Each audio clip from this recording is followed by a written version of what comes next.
Irmãos,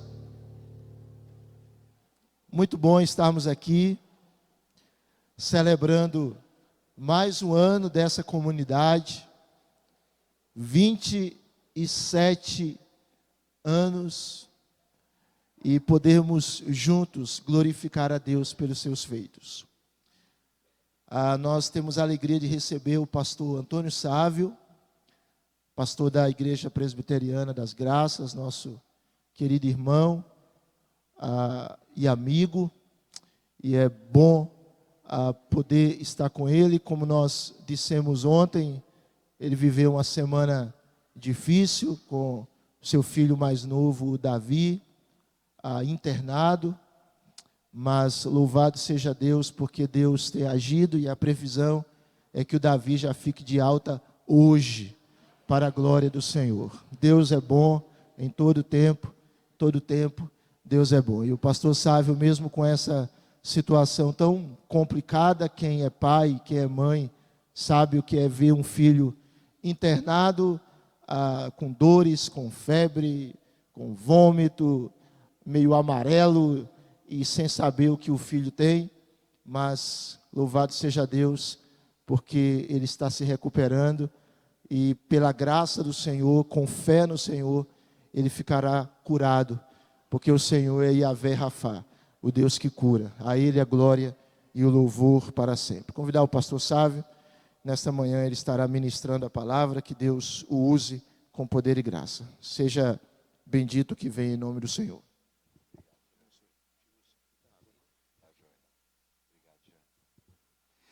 Bom dia, irmãos. Bom dia, meu xoxo, não? Vamos tentar de novo, tá bom? Bom dia, irmãos. Agora foi joia. Graça e paz, amém?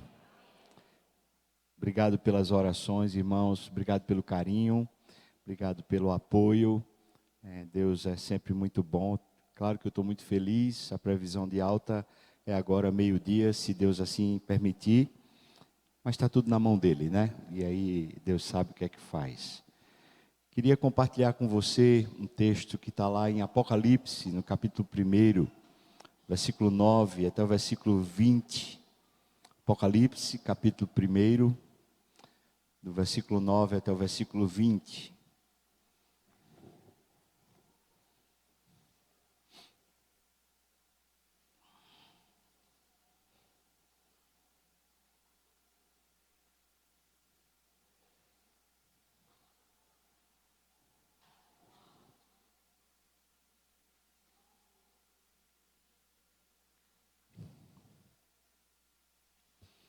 Queria que você acompanhasse com bastante atenção.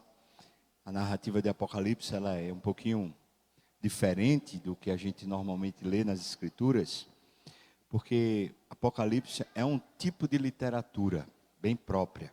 Essa literatura chamada apocalíptica, ou de revelação, ela nasceu na época do cativeiro babilônico, quando os judeus queriam escrever alguma coisa para o outro judeu, mas sabiam que as suas cartas seriam abertas pelo correio na época babilônico, e se eles tinham que falar alguma coisa a respeito do governo, ou tinham que falar algumas coisas a respeito da adoração a Deus, em detrimento da adoração dos ídolos, eles sabiam que a carta, quando fosse aberta pelos correios lá babilônicos, essa carta seria expurgada, seria extraviada, ela não chegaria a seu destino. Então surgiu naquela época um tipo de literatura, uma linguagem em códigos. Essa linguagem é a linguagem de Apocalipse. E daqui a pouco a gente vai falar um pouquinho sobre por que João usa essa linguagem do Apocalipse. Vamos ler então a partir do versículo 9, capítulo 1, diz assim: Eu, João, irmão vosso e companheiro na tribulação, companheiro no reino, companheiro na perseverança em Jesus, achei-me na ilha de Pátimos, e estava lá por causa da palavra de Deus, e também por causa do testemunho de Jesus. Achei-me em espírito no dia de domingo, o dia do Senhor, e ouvi por detrás de mim grande voz, como de trombeta. Estava dizendo: O que vês, escreve em livro e manda às 7 igrejas: Éfeso, Esmirna, Pérgamo, Tiatira, Sardes, Filadélfia e Laodiceia. Voltei-me para ver quem falava comigo, e voltado, eu vi 7 candeeiros de ouro, e no meio dos candeeiros, um semelhante a filho de homem, com vestes talares e cingido à altura do peito, com uma cinta de ouro. A sua cabeça e cabelos eram brancos como a alva lã, como neve. Os olhos como chama de fogo. Os pés semelhante ao bronze polido, como que refinado numa fornalha. A voz como a voz de muitas águas. Tinha na mão direita 7 estrelas. E da sua boca saía-lhe uma afiada espada de 2 gumes. O seu rosto brilhava como o sol na sua força. Quando o vi, eu caí aos seus pés como morto. Porém, ele pôs sobre mim a mão direita, dizendo: não temas, eu sou o primeiro e o último, e aquele que vive. Eu estive morto, mas eis que estou vivo pelos séculos dos séculos, e tenho as chaves da morte e do inferno. Escreve, pois, essas coisas que viste, e as que são, e as que hão de acontecer depois destas. Quanto ao mistério das 7 estrelas que viste na minha mão direita, e também aos 7 candeeiros de ouro, as 7 estrelas são os anjos das 7 igrejas, e os 7 candeeiros são as 7 igrejas. Amém. Vamos orar aí, irmãos. Abra-nos, Senhor, por favor, o entendimento, essa linguagem que o Senhor resolveu escrever para nós, distante de nós, pelo menos 2.000, 2.400 anos, nos é estranha. Mas a Tua palavra diz para nós que a gente só consegue entender as Escrituras espiritualmente. Por isso, por mais estranha que seja, eu peço que o Teu Espírito nos conduza dentro de nós ao entendimento, Deus. Alguma coisa mais forte do que só a compreensão da mente. Abençoa-nos. Talvez hoje o Senhor possa nos fortalecer, nos animar, nos trazer de volta o ânimo com a Tua pessoa. Faz isso, Senhor. Se o Senhor quiser, eu te peço misericórdia sobre mim, na minha fraqueza, no nome de Jesus. Amém e amém. João, o apóstolo amado, é quem está escrevendo essa carta. E João precisa ter uma visão. Por que ele precisa ter uma visão? Se você for lá para o Evangelho de João, no capítulo 21, versículo 23, você vai ver que quando Jesus respondeu para Pedro: olha, tu vais morrer depois que te cingirem e vão te guiar por um caminho que tu não queres. Nessa hora, Pedro pergunta para Jesus: e este aqui? Falando de João. E Jesus então responde para Pedro assim: se eu quero que ele viva até que eu volte, que te importa?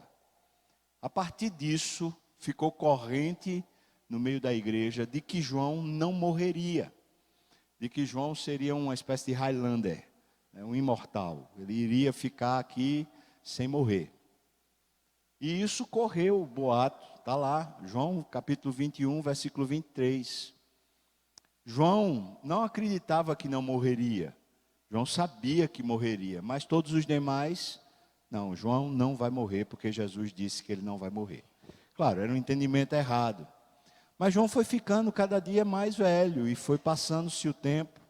Os apóstolos foram morrendo, a grande maioria deles morreu, de fato, martirizado. Outros morreram bem longe de Jerusalém. Teve gente que morreu na Índia, teve gente que morreu na Arábia, porque os apóstolos se dispersaram e foram evangelizar a terra. Nessa altura da história, ali por volta do ano 90, já no final do primeiro século da era cristã, só resta João de apóstolo, só resta ele. E João continua pastoreando a igreja do Senhor. João já tinha sido pastor da igreja de Éfeso, por exemplo. João já tinha pastoreado a igreja de Roma. E agora ele foi condenado à morte. O imperador pegou João, o último dos moicanos, por assim dizer, né, o último dos apóstolos, ele prendeu e sentenciou João à morte.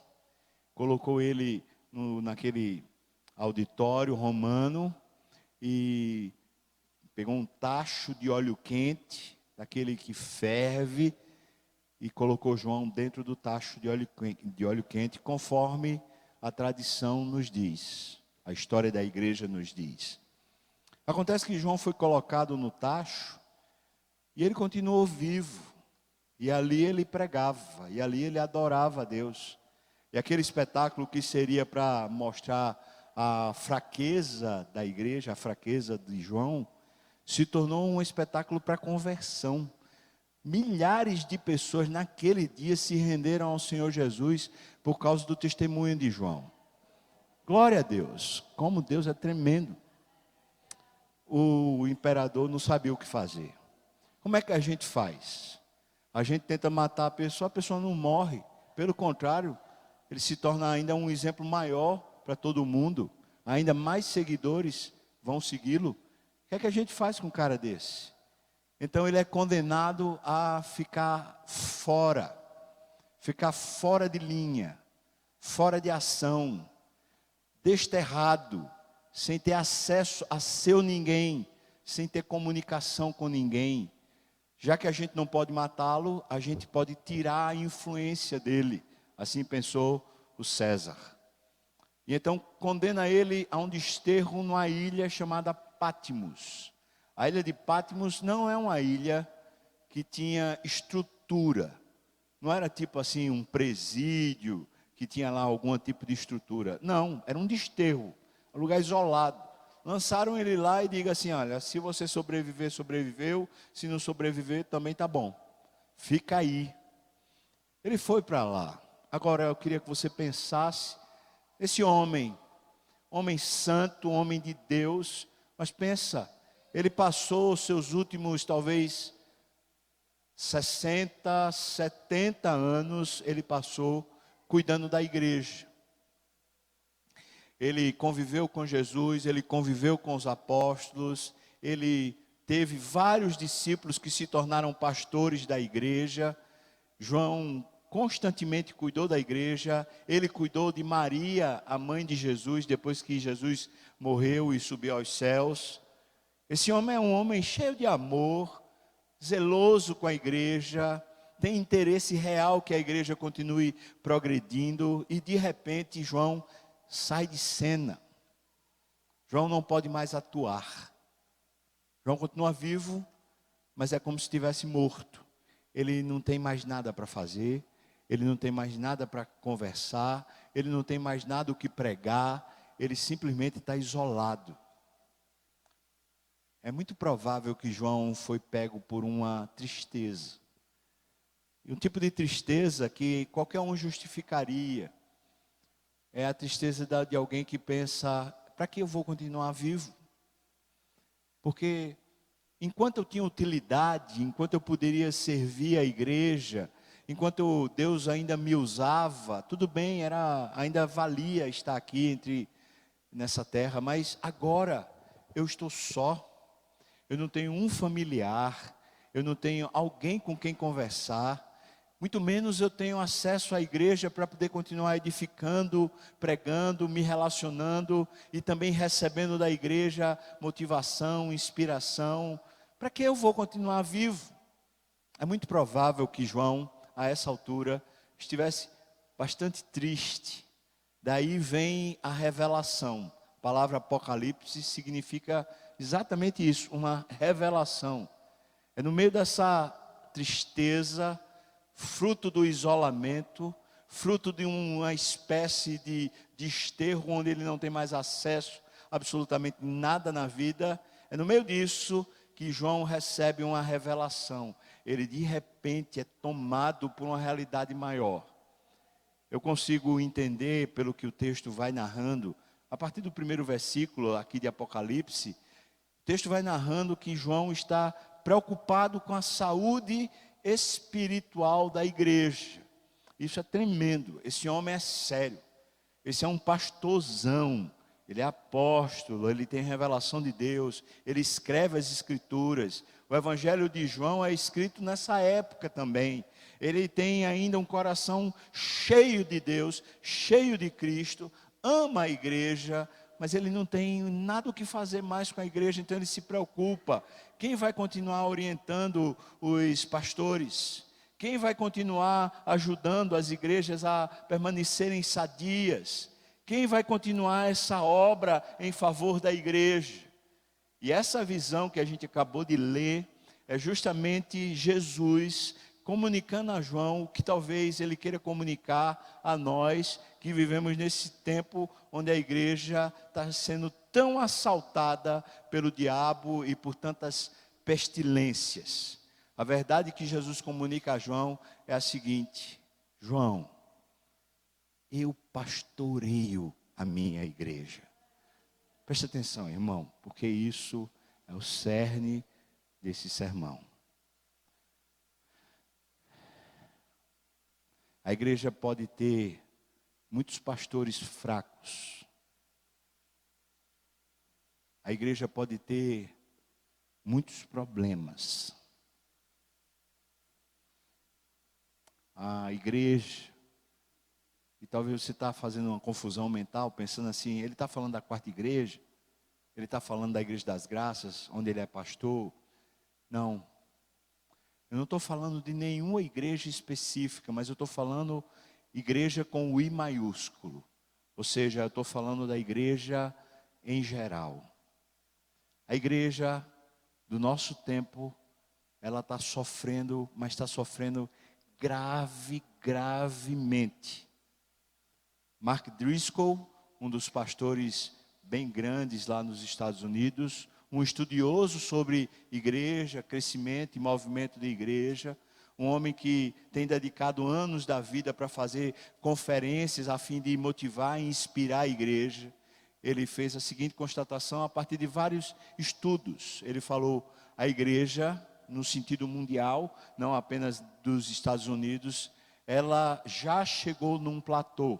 Significa isso: ela começou a crescer numericamente. Países como o Brasil traz uma grande estatística de crescimento.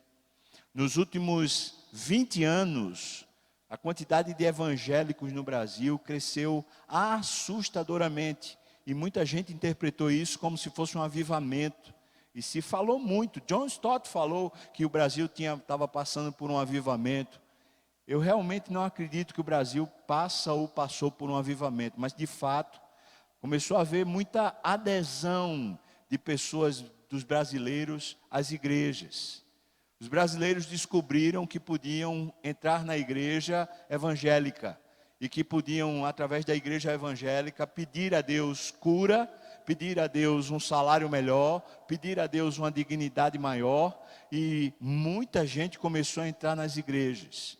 A igreja que tem maior número de membros, a igreja evangélica que tem maior número de membros no Brasil é a Assembleia de Deus. Depois a gente vai para essas igrejas que não são consideradas evangélicas, mas que na estatística consta como evangélica, como por exemplo a Igreja Universal do Reino de Deus, a igreja de R.R. Soares e outros mais, que são neopentecostais e são da doutrina da teologia, uma teologia de prosperidade. Essas não são consideradas, pelo menos pelos acadêmicos, como sendo igrejas legitimamente evangélicas, mas elas estão lá dizendo que o número de evangélicos se multiplicou, o número de igrejas cresceu. Há um grande impacto de movimentos de plantação de igreja, não só no Brasil, nos Estados Unidos, na Índia, em alguns países, por exemplo, a China, a quantidade de igreja cresce avassaladoramente. Nesses últimos 20 anos, houve uma mudança no quadro mundial a respeito do crescimento da igreja. Mas Driscoll fala, chegamos num platô. Isso quer dizer que houve um movimento de crescimento, mas agora estabilizou. E Driscoll fala, no que concerne a igreja americana, o platô agora já passou, nós estamos começando a declinar. Ou seja, se o que ocorre na história continuar ocorrendo, ou seja, o movimento que nasce nos Estados Unidos, ele alcança o mundo e depois os seus efeitos também alcançam o mundo. Se de fato o platô americano já começou a declinar e as igrejas estão sendo fechadas e existe muita gente que é pós-cristão, muita gente que deixou a igreja, muita gente que diz eu não quero mais participar da igreja. Se essa realidade já está acontecendo lá nos Estados Unidos, é fato muito provável que daqui a algum tempo, não muito tempo, no Brasil, essa realidade também comece a acontecer. Significa que as igrejas vão começar a se esvaziar. Para quem as igrejas perdem? Algumas pessoas estão voltando ao catolicismo, a um movimento muito grande de retomada do catolicismo. Mas o número que mais cresce hoje nos dados estatísticos é de ex-evangélicos, chamados sem igreja. Esse povo é categorizado como sendo os decepcionados com a igreja. Aconteceu alguma coisa lá dentro, eles estavam lá, participaram de alguma coisa e no meio desse negócio eles se decepcionaram. Quando se decepcionaram, eles saíram. Saíram com convicção. Não foi tipo assim, eu mudei de uma igreja para outra, mas saíram com a convicção, eu não quero mais participar de igreja. Talvez você que está aqui nesse auditório hoje, conheça gente que é assim. Em algum tempo foi membro, talvez daqui da quarta igreja, talvez de outra igreja daqui de Garanhuns, e disse, para mim já deu, eu não quero mais, eu tenho minha relação com Deus, eu tenho a minha própria história, eu e Deus me resolvo, e não preciso desse negócio de igreja não, e tá para lá, e a igreja está para cá. Você conhece gente assim? Talvez sim. O fato é que o tempo que a gente está vivendo é um tempo onde, aparentemente, a igreja perdeu meio que o sentido de existir. Acabou-se aquela euforia do tipo assim, vamos para a igreja buscar a cura. Tem muita gente decepcionada. Tem gente que deu dinheiro para ficar curado e não ficou curado. Teve gente que deu dinheiro para salvar a empresa, mas a empresa perdeu. Teve gente que deu dinheiro, mas viu foi o pastor comprando um carro novo. Teve gente que deu dinheiro e viu foi o pastor comprando avião. E assim simplesmente se decepcionou profundamente. Fora isso, os novos profetas que têm acontecido, eles têm feito um discurso ácido contra a igreja. São ex-pastores evangélicos. Mas agora eles fazem a sua própria militância, seu próprio discurso, um discurso ácido, que de certa forma desgraça a graça de Deus e são contrários à vida da igreja. Nós estamos sendo, de alguma maneira, muito assaltados quanto igreja. E o pior é que as pessoas que continuam na igreja, muitas delas, elas estão insípidas. Elas estão na igreja, elas ainda participam da igreja, mas elas estão a um passo de deixar de vir, porque não tem sentido para elas. Se o culto não tiver aquele negócio um pouquinho melhor, se não tiver uma música, não tiver uma unção, não tiver vou para lá para quê? Ver o que lá? Muita gente que está dentro das igrejas, eu estou falando isso, a igreja que Deus tem me dado a graça de participar como pastor, é uma igreja chamada assim relativamente grande, mas é a mesma coisa que eu disse lá. Muita gente que está lá, nem sequer quer ser membro, mas está lá, frequenta. Houve um caso agora recente de uma pessoa que pediu para ser membro, quando foi entrevistado pelo presbítero, falou assim, o presbítero falou, quanto tempo você vem? Ela falou, faz 9 anos que eu estou aqui. Como assim? 9 anos e nunca se tornou membro? Merece um cascudo ou não, irmão? O que é que você acha? 9 anos? Que é isso? Está fazendo o que aqui dentro? 9 anos não queria ser membro? É mais ou menos isso a representação do que a gente tem vivido hoje. Deixa eu perguntar para você de forma mais objetiva. Você ainda acredita na igreja? Você ainda diria, rapaz, eu vou assumir, não preciso de ninguém, mas eu assumo um comprometimento com Deus, de que eu servirei a Ele na igreja. Você teria coragem disso? Fala a verdade, irmão. Fala a verdade. A igreja, talvez uma igreja feita a quarta igreja, tem uma boa estrutura física, uma boa estrutura litúrgica, tem uma boa estrutura de serviço, vai ter EBF, aí as crianças estão de férias, a gente põe as crianças lá na EBF, a gente fica um pouco mais descansado, ou não é? Vai ter, sei lá, uma programação para o jovem, a gente não quer que o nosso jovem se envolva com coisas que são, sei lá, ruins, são descaminhos, então vamos botar o jovem na igreja, mas a gente quer os serviços, amém, irmão? Ou não? A gente quer o serviço, a gente quer que faça-se alguma coisa, ajude alguma coisa e tal, mas para a gente mesmo, a gente pegar e dizer,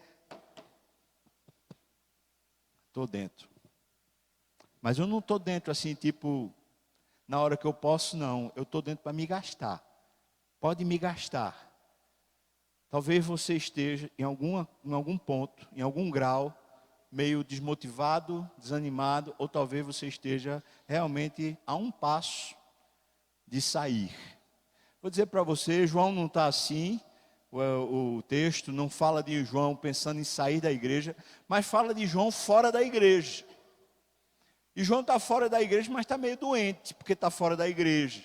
Porque ele está pensando assim, eu queria era estar lá, mas eu não posso. Acontece isso. Acontece de repente alguém ficar enfermo, acontece de repente alguém, sei lá, muda de uma cidade para outra, até conseguir achar uma igreja, passa um tempo sem participar da igreja.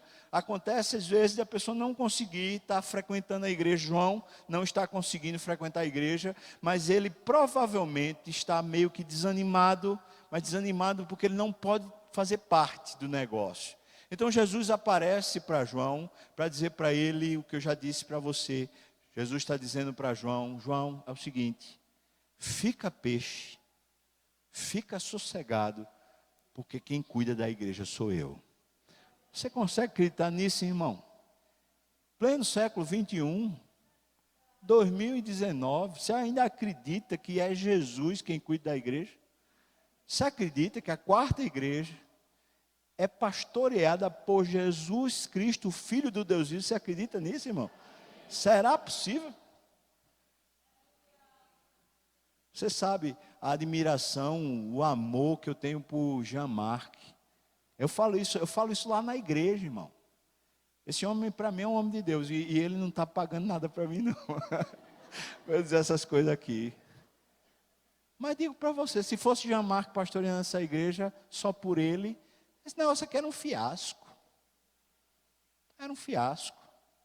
Tem que ter Jesus no meio, irmão. Mas tem que ter Jesus no meio. E sabe que Jesus está dizendo para João, João, te aperreia não. Quem pastoreia sou eu, João. Não é você não. Esse texto veio a mim justamente numa hora que eu estava assim. Eu estava meio em crise. E estava pensando assim, Deus, esse negócio não funciona, Senhor.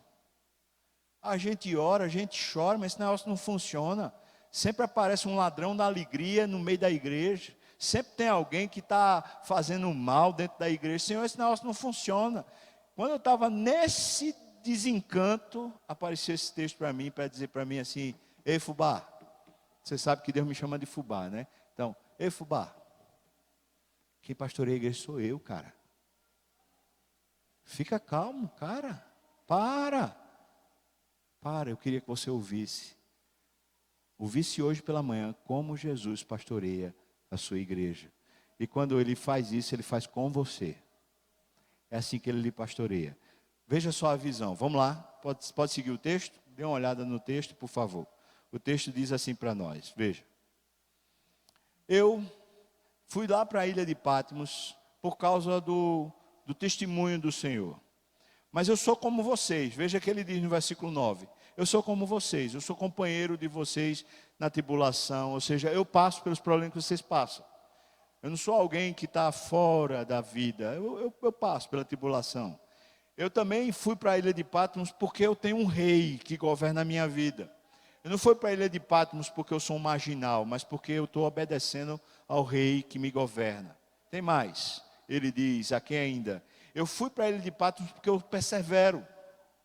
Ou seja, está acontecendo esse negócio comigo, não é porque eu pequei, não. Está acontecendo comigo porque eu sou um cara que sou fiel. Eu passo por tribulação, eu obedeço ao meu rei e eu sigo na perseverança, como todos vocês. E eu sei, irmãos, que tem hora que a gente só persevera. Ou seja, tem hora que a gente continua, mas o coração da gente está meio desanimado, mas a gente continua, a gente persevera. João está falando isso. Eu sou como vocês. Eu sou como vocês, eu estou escrevendo para vocês, eu sou como vocês. E mesmo em meio a isso, sendo fiel a Deus, eu fui colocado na ilha de Patmos. É isso que ele fala no versículo 9. Por causa do testemunho de Jesus, por causa do meu amor a Jesus. Versículo 10 diz que eu estava em espírito. Eu gosto disso. Isso significa que João está orando, irmão. Não pensa assim, João está lá, o corpo dele deitado num canto e o espírito dele está passeando pela ilha. Nada disso, tá? Não é essa coisa oriental de que o espírito sai do corpo. Não tem, é nada disso. O que João está falando assim, eu estava em espírito. Eu estava adorando a Deus. Eu estou lá me sentindo assim, de alguma maneira, um lixo humano, uma pessoa que não serve mais para nada, mas eu estava orando, eu estava em espírito, eu estava no dia do Senhor, ou seja, era domingo, eu queria estar na igreja, era domingo, eu queria estar adorando junto com todo mundo, mas não estava, e porque eu não estava, porque era por causa do testemunho do Senhor, por causa da fidelidade que eu tenho a Deus, eu cheguei e fui orar, eu estava orando no dia de domingo, estava buscando a Deus no dia de domingo, mesmo que eu não pudesse estar na igreja. Que bênção, que coisa. De repente, e diz o texto, versículo 10, eu ouvi por detrás de mim uma grande voz, como de trombeta. Você pensa no susto que João leva, irmão. Ele está orando. E ele sacudido por um som de trombeta que vem atrás dele. Só que esse poder de uma trombeta, você já ouviu uma trombeta? Sim? Já ouviu uma corneta, pelo menos? Sim ou não? Já ouviu? A corneta é usada no exército para despertar.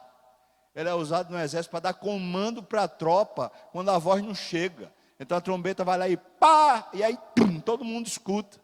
João está lá e ele ouve uma voz como uma voz de trombeta sacudindo ele, diz o versículo 10. Então o versículo 11 diz, o que a voz de trombeta fala para João? Versículo 11. O que vês, escreve em livro e manda às 7 igrejas. Eu acho isso aqui lindo, irmão. Presta atenção. João está se sentindo só e aparentemente agora sem uso para a igreja. Jesus aparece para João. Antes mesmo de se apresentar a João, Jesus diz para ele, você é útil, João. Você pensa que não tem mais utilidade, mas você é útil. Eu quero que você escreva o que eu tenho para dizer para as igrejas. Essa é a primeira mensagem que eu acho que precisa ser lembrada por nós.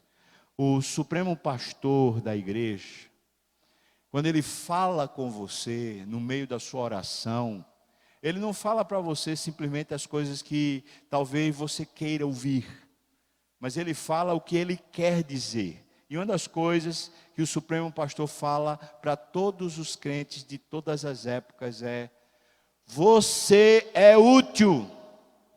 Amém, irmão? Você é útil. Mesmo quando você não pode estar presente, você é útil. Você é servo do Deus vivo e de alguma maneira Deus quer usar você. Você entendeu, irmão? Você tem uma vocação. Por mais que você se sinta de alguma maneira, eu não consigo, eu não posso, cala a boca. Você é útil. Faz o que eu estou mandando. Preste atenção como eu vou lhe usar agora. Mudou a fase, mudou a maneira, mudou a igreja, mudou alguma coisa, você fala, eu estou meio desterrado, eu estou meio sem condições. Cristo quer dizer para você, enquanto você ora, enquanto você se revela, enquanto você se apresenta a Ele, Ele quer dizer para você, presta atenção que eu quero lhe usar. Deus quer lhe usar. Deus quer lhe usar aqui, mas Deus quer lhe usar aqui em Garanhuns, Deus quer lhe usar no Canadá, tem gente aqui que vai para o Canadá, está no Canadá. Deus quer lhe usar, sei lá onde, mas quer lhe usar. Não há no corpo de Cristo, absolutamente não há nenhuma célula, nenhum membro, nenhuma parte, ninguém que esteja sem utilidade. Por isso, se você está sentado no cantinho e fala, não, é porque eu sofri muito, agora eu vou ficar aqui sentado no cantinho. Eu quero dizer para você, você está agindo contra Cristo. Não há ninguém que possa ficar sentado no auditório ou sentado em casa falando assim, ah não, mas a minha fase já passou. Passou coisa nenhuma. Você está assim por orgulho, você está assim por vaidade, mas Cristo quer pegar você e dizer, vamos, que eu quero lhe usar. Sabe qual é a moda agora? A moda agora é mais ou menos o seguinte, vou fazer nada na igreja não, eu vou fazer para Jesus. Amém, irmão? Vou fazer para Jesus. Sabe o que é que eu vou fazer? Eu vou fazer o meu ministério. Meu ministério não é na igreja, meu ministério é à parte. Amém? Ou não? Mas esse que vai fazer a parte, ele começa a chamar os membros da igreja. Quando ele chama os membros da igreja para fazer parte do ministério dele, adivinha, esse pool de pessoas que vai fazer parte, é ou não é a igreja? É só porque ele quer governar. Eu quero a minha ideia, eu quero o meu jeito, eu quero o meu recurso, eu quero eu governar, eu administrar, então não vou para a igreja não, vou fazer o meu à parte. Amém, irmão? Cabra sem vergonha. É ou não é? Não, foi Deus que me chamou. Chamou o quê? Olha, eu vou dizer para você, minha pouca experiência pastoral, esses 21 anos que Deus tem me dado, o que eu já vi de neguinho que se desvia da igreja e abandona o evangelho com essa teoria, é muita gente. Porque a turma pensa que servir a Deus é abrir uma venda, é abrir um negócio. Não, eu vou abrir o meu ministério. Abrir um ministério coisa nenhuma, rapaz. Se você vai fazer alguma coisa que você diz que Deus está lhe chamando, você vai pela igreja. E não só, ou não? Alô? Sabe o que é impressionante? João está lá, na ilha de Patmos, mas quando Jesus fala para ele, ele diz assim, escreve o que eu vou lhe dizer, escreve para a igreja. João, você está só, ninguém vai conseguir lhe visitar, você está acreditando que não volta para a igreja, mas eu quero usar você na igreja. Você está ouvindo o que eu estou falando, irmão, ou não? Não pensa esse negócio de dizer, não, para mim não dá. Não dá o quê? Isso é orgulho. Isso é vaidade pura. É porque você se acha maior do que a igreja, se acha melhor do que o pastor, se acha melhor do que a liderança, se acha melhor do que algum grupo, você se acha melhor do que a liderança de algum ministério. Aí você diz, porque não ouve nunca a minha opinião. Que não ouça! Você está servindo a Deus, então vai lá e põe o teu coração como servo diante do altar e diga, Senhor, faça o que quiser com a minha vida. Ou não? Olha, duro esse discurso, quem é que pode ouvir, não, irmão? É. O texto continua. Versículo 12.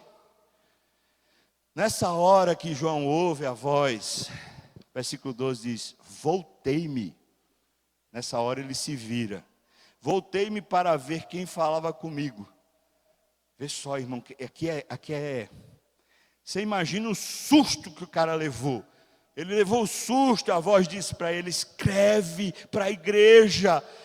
Ele está assustado, ele se vira, e quando ele se vira, o que é que ele vê? O texto diz, eu vi 7 candeeiros de ouro. Vi 7 candeeiros de ouro.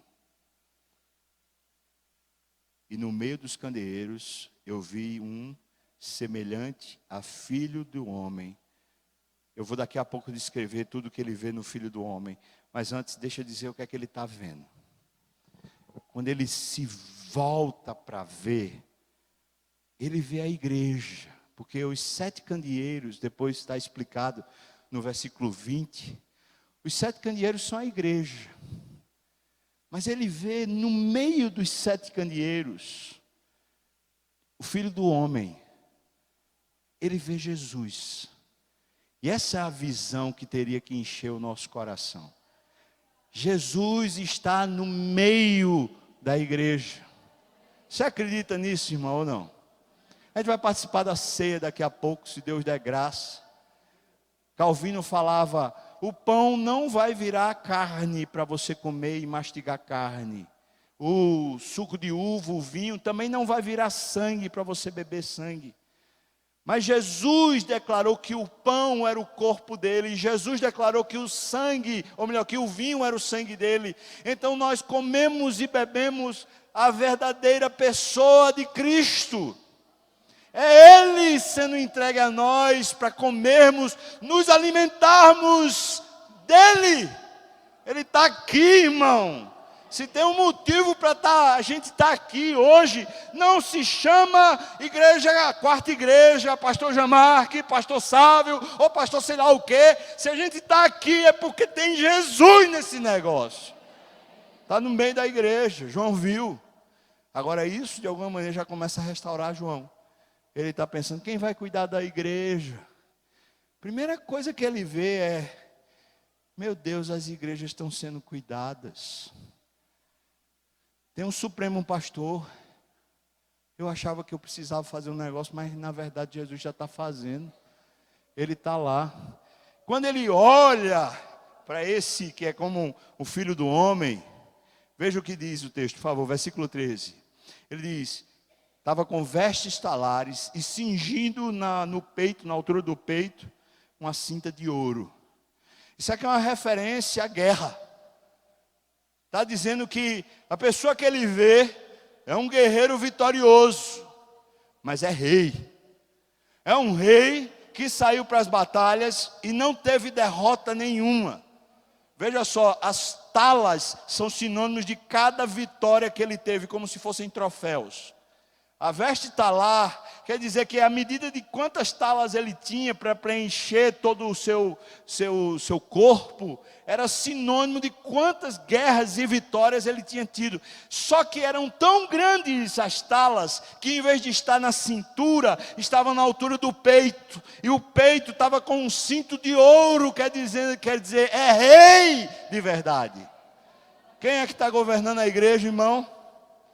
Quem é que está pastoreando a igreja é Jesus, o Supremo Pastor. Mas deixa eu dizer a credencial desse cara que está cuidando da igreja. Sabe quem é que está cuidando da igreja? É o rei. Mas ele não é só um reizinho qualquer não. É o rei que vence batalhas. Você entendeu ou não, irmão? As portas do inferno não vão prevalecer contra a igreja do Senhor Jesus. Qualquer briga que ele entrar, ele vence. João está espantado, fala, meu Deus, estava preocupado. O que eu estou vendo é que Jesus está tomando conta da igreja e ele é um vitorioso. Ele é o que não perde. Esse negócio vai dar certo. Amém, irmão, ou não?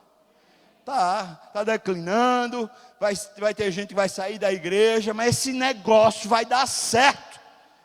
Porque ele é vitorioso. Ele saiu para vencer e continua vencendo. O texto diz para nós assim, quando ele viu isso, versículo 14, ele olhou para a sua cabeça. E na sua cabeça e também nos seus cabelos, o texto diz para nós, eram brancos como a alva lã, brancos como a neve. Há 2 significados bem claros aqui. Quando fala da sua cabeça e fala dos seus cabelos, está falando que existe pura santidade. Mas a santidade vai ser expressa melhor depois, dizendo que era como um sol, como um fulgor. O que está falando sobre a brancura, além da santidade, é da sabedoria. Está dizendo que é um ancião. Mas não um ancião porque seja de alguma maneira fraco, já perdeu a capacidade de administrar as coisas, está andando de bengala, ou está andando de muleta, ou está... Não, porque a ideia aqui é que alguém que naquela época fosse ser juiz de uma cidade, ele precisava ter as cães. Ninguém se tornava juiz através de um concurso com, sei lá, 20 e poucos anos, já virava juiz. Naquela época, para você se tornar juiz, você precisava de um currículo de vida. O currículo da sua vida, o quanto você foi justo, o quanto você foi a pessoa que se importou com o outro, o quanto você esteve presente na comunidade, o quanto você foi conselheiro para os outros, o quanto você socorreu e amparou os necessitados. Esse currículo de uma pessoa que foi generosa, uma pessoa que foi justa, uma pessoa que participou da comunidade efetivamente, esse currículo levava a pessoa a ser um ancião. O ancião era o conselheiro e era o juiz da cidade. Jesus é o nosso ancião, é o nosso conselheiro, é o nosso juiz. Ele está na igreja, irmão, para trazer conselho para a igreja, para trazer juízo para a igreja. Ele sabe o que está fazendo. Isso pode dar muita garantia para a gente. Ele sabe o que está fazendo. Nós lá da Igreja Presbiteriana das Graças, nós fazemos assim. Como a eleição de pastor lá é para 5 anos, na hora que a gente é eleito, vamos fazer uma reunião de planejamento para 5 anos. A gente faz reunião de planejamento para 5 anos. E ano a ano a gente faz reunião de planejamento para o ano. Esse é o processo que a gente segue lá. Mas eu digo logo, tenho dito isso várias vezes para o conselho, digo isso várias vezes para a igreja. A gente faz um planejamento, mas o planejamento é o tempo todo assim, se Deus quiser. Se Ele não quiser, Ele muda tudo. Se Ele quiser, Ele vira esse negócio de ponta cabeça. A gente não está fazendo um projeto para a gente ser guiado pelo projeto. A gente está fazendo um projeto para a gente entregar na mão de Deus. Porque a gente tem um conselheiro, irmão, ou não? A gente tem um guia ou não tem? A gente tem um juiz ou não tem? Você acha que Jesus não tem opinião a respeito da igreja? Alô? Você acha que não? Fala a verdade. Você acha que Jesus não tem uma opinião sobre a sua vida? Sim ou não? Ele tem. O texto segue e fala assim para nós, versículo 14 diz: eu olhei nos olhos, e os olhos dele eram como chama de fogo. Ou seja, com o seu olho, ele perscruta todas as coisas. Ele queima. Ele avalia, ele percebe, ele chega aonde tem impureza e ele queima as impurezas. Você, quando era do departamento infantil, alguma vez você cantou assim aquela música, cuidado, olhinho no que vê, sim ou não? Cuidado, mãozinha no que pega, não é um negócio assim? Porque o nosso Pai do Céu está olhando para você, não é mais ou menos assim, né, irmão, ou não? É? Pois aqui João viu, rapaz, Jesus está vendo.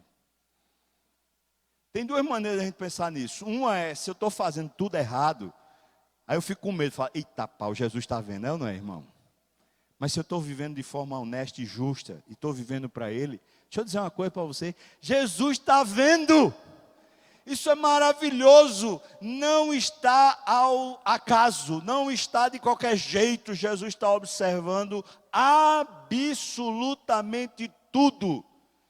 Passei uma fase, já falei até aqui nesse púlpito, passei uma fase no meu ministério, 2 anos e meio, que eu estava sendo sacudido por Deus.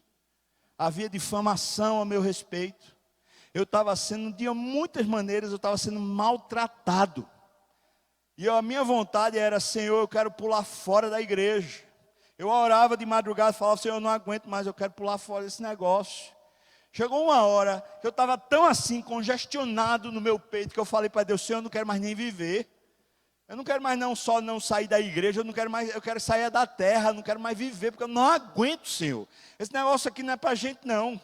Isso aqui é para uma pedra, alguma coisa que não sinta, porque quando a gente sente, a gente se fere. Eu não aguento mais, Senhor.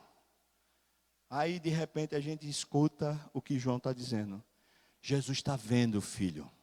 Você está ouvindo o que eu estou falando, irmão? Se tem alguém fazendo mal para você, deixa eu dizer o quê? Jesus está... O que é que você acha? Está vendo. E ele é o de cabelos brancos, é o juiz. Ele julga. Amém, irmão? Ou não? Está vendo? Cuidado, fofoqueiro de plantão. Tem algum aqui, não? Sempre tem, na comunidade sempre tem os fofoqueirinhos. Cuidado, fofoqueirinho. A gente uma vez acabou uma reunião de oração que tinha lá, porque a reunião de oração era a reunião da fofoca. Estou falando a verdade, irmão. O conselho disse, vai parar essa reunião de oração, porque aqui ora ninguém ora, mas falar, fala, que é uma desgraça. E fala de todo mundo. Só não fala com Deus. Tem um fofoqueirinho aqui, irmão, ou não? Tem um... fica cochichando e... Cuidado, irmão. Você sabe que o faccioso, o fofoqueiro, você sabe, eles não entrarão no reino dos céus, sabe disso ou não? Ele vê. Ele vê. Você pode dizer glória a Deus ou não? Ele vê. O texto segue e fala para nós assim: a sua cabeça, seus cabelos, brancos como a alva lã, brancos como a neve, os seus pés como um bronze polido. E diz que era refinado como uma fornalha, como numa fornalha. Isso quer dizer que os pés de Jesus eram de ser humano. Ou seja, ele ainda, conquanto esteja no céu, ele ainda se compatibiliza com a nossa vida, com o que vivemos diariamente. Ele ainda tem os pés na terra, por assim dizer. E o texto continua falando que a sua voz é como voz de muitas águas, o que quer dizer que é poder e autoridade. Quando ele fala de forma que as coisas se movem, as coisas não conseguem resistir. Do mesmo jeito que uma cachoeira, do mesmo jeito que um volume d'água quando passa, o que tiver no caminho simplesmente é arrastado. O texto está dizendo que quando Jesus fala, as coisas simplesmente passam a acontecer. Ele é a voz do Bará. Versículo 16. Tinha na mão direita as estrelas que são os pastores das igrejas. E tinha na sua boca uma espada afiada com 2 gumes, que é a sua própria palavra. O texto está dizendo então que ele guia a igreja através da sua palavra, que sai da sua boca, mas ele usa como ferramental pastores humanos que ele coloca dentro da igreja. Aqui na igreja presbiteriana, 4ª igreja presbiteriana de Garanhuns, quem é o pastor de vocês? Quem é?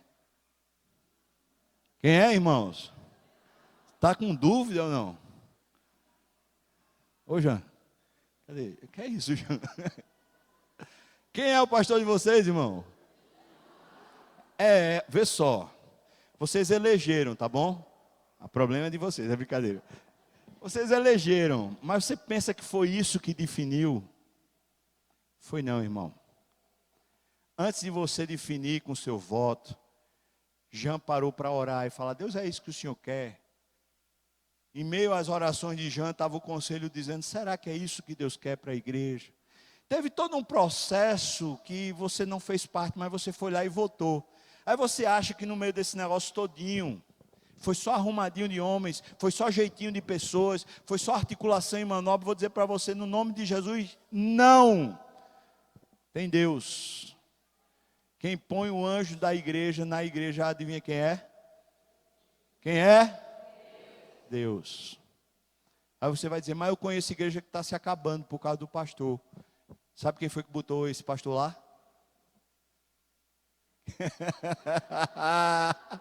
Quem foi que botou esse pastor lá? Foi Deus, irmão. Botou para acabar a igreja. Pode ser até que o pastor seja um mau elemento, mas botou porque aquela igreja estava precisando ser acabada, porque o negócio estava feio lá dentro. Não brinca com isso não. Você pode muitas vezes ficar indisposto quanto à liderança da igreja, mas você precisa ter um santo temor. Você não precisa ficar reverenciando, colocando ele num lugar mais alto do que você, porque é homem igual a você.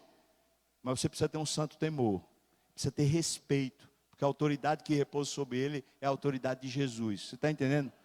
E tem uma coisa: você que é a igreja, você é a menina dos olhos de Deus. Se tem alguém a quem Deus ama aqui na terra, é você. Por isso, se Jean, se eu, ou se qualquer outro pastor fizer mal a você, a gente vai se ver com o dono da igreja. Você entendeu ou não? Alô, tá ouvindo, irmão? E ele dá uma peitada na gente, grande, que só Messi levou ontem. Dá uma peitada na gente, dizendo assim, presta atenção, cara. Quem manda nesse negócio sou eu. O que é que você está fazendo com minha igreja? Que a igreja é minha. Não é à toa que a gente tem tanto pastor doido, sofrendo, doente, depressivo, porque está se indispondo contra o próprio dono da igreja, chamado Jesus Cristo. O final do texto, ele fala que caiu aos pés, porque ele reconheceu a autoridade e o senhorio, e quando ele caiu aos pés, Cristo mesmo levantou ele e disse para ele, eu quero lhe usar. Eu estou finalizando, eu não vou até o final do texto, expondo palavra por palavra, como eu fiz até agora, por causa do tempo. Mas eu queria que a gente chegasse a esse entendimento. Talvez isso seja o que a gente precisa para revitalizar a nossa convicção do nosso papel dentro da igreja. Quem pastoreia a igreja é Jesus. E Ele tem instrumentos, ferramentas, elementos para pastorear a igreja que vão muito além dos homens. Mas Ele também usa os homens para pastorear a igreja. Mas se a gente se esquecer a quem a gente serve, e se a gente se esquecer quem é que nos pastoreia, a gente pode chegar num momento que a gente fica desanimado, e a gente fica dizendo, mas fulano, mais beltrano, a gente fica desanimado porque o dono do ministério lá, o chefe, o líder, ele não presta, ele é assim, ele é assado, a gente se decepciona com os homens porque a gente perdeu Deus de vista. Hoje é o dia do Senhor, não é, irmãos? Você está aqui em espírito ou não? Ou está mais ou menos? Porque no dia do Senhor, João em espírito, ele ouviu e depois ele viu. Hoje você está ouvindo, mas eu queria que você visse.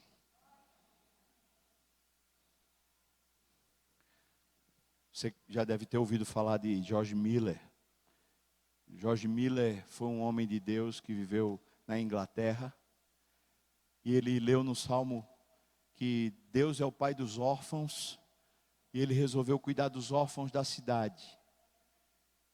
E ele abriu diversos orfanatos. E ele cuidou de mais de 10.000 órfãos lá em Londres.